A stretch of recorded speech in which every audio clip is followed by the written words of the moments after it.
So a couple years ago when I was living in New York City, my grandma and I were sitting in the living room of her apartment. It had been about 5 years since my grandfather had died, so she was living by herself. And I was in the middle of a spell of unemployment.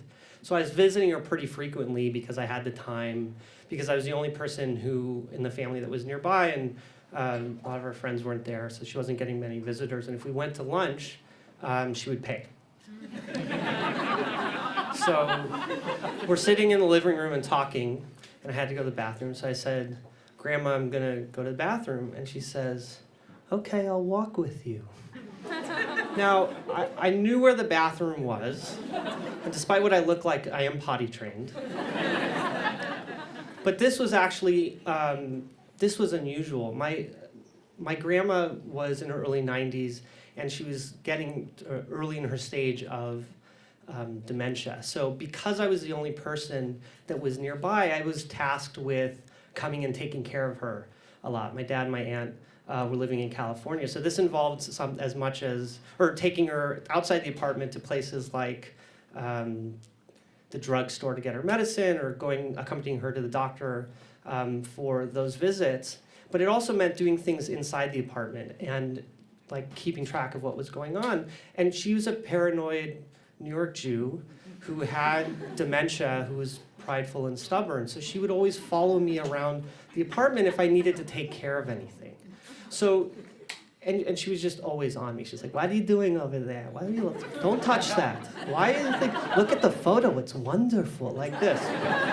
So I figured out eventually that if I told her I had to go to the bathroom, that she would actually go into the kitchen and read the newspaper.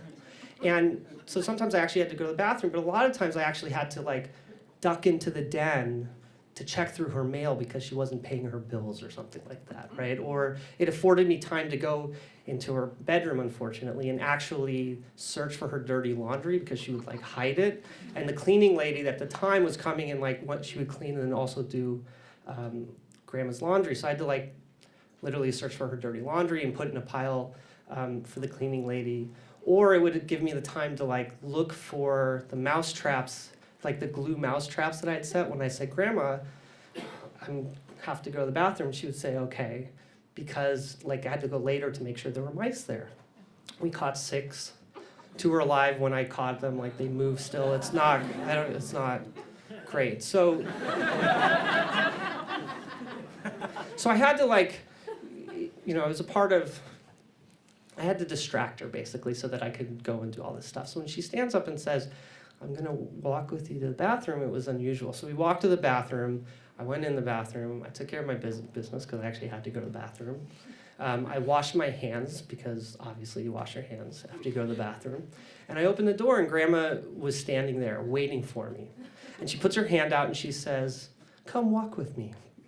So we go back in the living room. We sit down, and she hands me a piece of paper. She says, "Go ahead, open it." So I open the piece of paper, and there's a 212 number like scribbled on it. She's not writing well now. Also, I said, "Grandma, what is this number?" And she says, "Robert, you know that I love you. I care about you so very much, but I'm worried about you." And I said, "Grandma, why are you worried about me?" And she says, "Robert, you're going to the bathroom all the time. And you're in there so long. So I called my doctor, and I got you a referral for a really good urologist. Please, for me, will you just call him and make an appointment?" I never called that urologist. But what happened after that is I still used the going to the bathroom excuse to like distract Grandma, but instead of saying okay and going to the kitchen, before she said okay, she would say, "Robert, did you ever call that urologist?"